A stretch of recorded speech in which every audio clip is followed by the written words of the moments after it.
सार्थक surgical centre, जहां अत्याधुनिक लिथोट्रिप्सी मशीन द्वारा गुर्दे की पथरी का बिना ऑपरेशन के सफल इलाज। एक ही छत के नीचे सारी सुविधाओं के साथ एक संपूर्ण हॉस्पिटल, एकता चौराहा, पहाड़िया, Varanasi. Scholars Valley, a home of education. Playgroup to class 8. Call 9235442970. Near Ukar Hospital, Sundarpur, Varanasi. Education partner with Tata Class 8.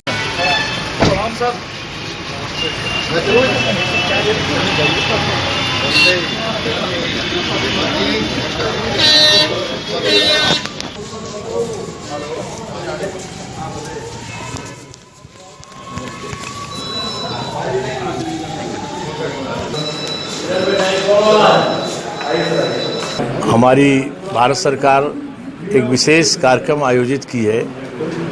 पूर्वोत्तर के जो राज्य हैं, असम, मणिपुर, मेघालय, मिजोरम, त्रिपुरा, सिक्किम, और ये सारे जो पूर्वी भारत के राज्य हैं, उनका सांस्कृतिक आदान प्रदान देश के अन्य हिस्सों से होता रहे। इस क्रम में भारत की वैविधिक जो विविधता भरी संस्कृति है और उस संस्कृति में जिस तरह की एकता है, उसको लोक में एक दूसरे तक यह एकता जाए, इससे जुड़े कार्यक्रम का आज IIT BHU के परिसर में जो कार्यक्रम 23 तारीख से प्रारंभ है, उसके समापन के लिए मैं आया हुआ हूँ। और ये हमारे पूर्वोत्तर विकास मंत्रालय जो भारत सरकार का है, उसकी तरफ से ये बहुत ही अभिनंदनीय कार्यक्रम है और मैं इसी निमित्त आज उपस्थित हुआ हूँ। और मैं आप सबके माध्यम से जनता से अपील करूँगा कि ऐसे कार्यक्रमों में सहभागिता करके भारत के विभिन्न प्रांतों के रहन सहन, खान पान, आचरण विचार से जानना जुड़ना देश की एकता के लिए, एक भारत श्रेष्ठ भारत अभियान के लिए बहुत आवश्यक है।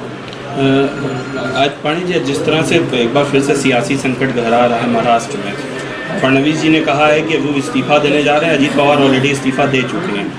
उस वक्त था कि 170 का जो आंकड़ा है बीजेपी के पास है, लेकिन अब तो संकट है कि कैसे कल फ्लोर टेस्ट पर साबित करेंगे।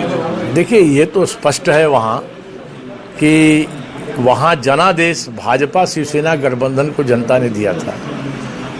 उस जनादेश का अपमान करके शिवसेना अपने मूल विचारों से अलग हट करके अन्य की गोद में खेलना शुरू की, जिसके चलते ये कठिन परिस्थितियां उत्पन्न हुई।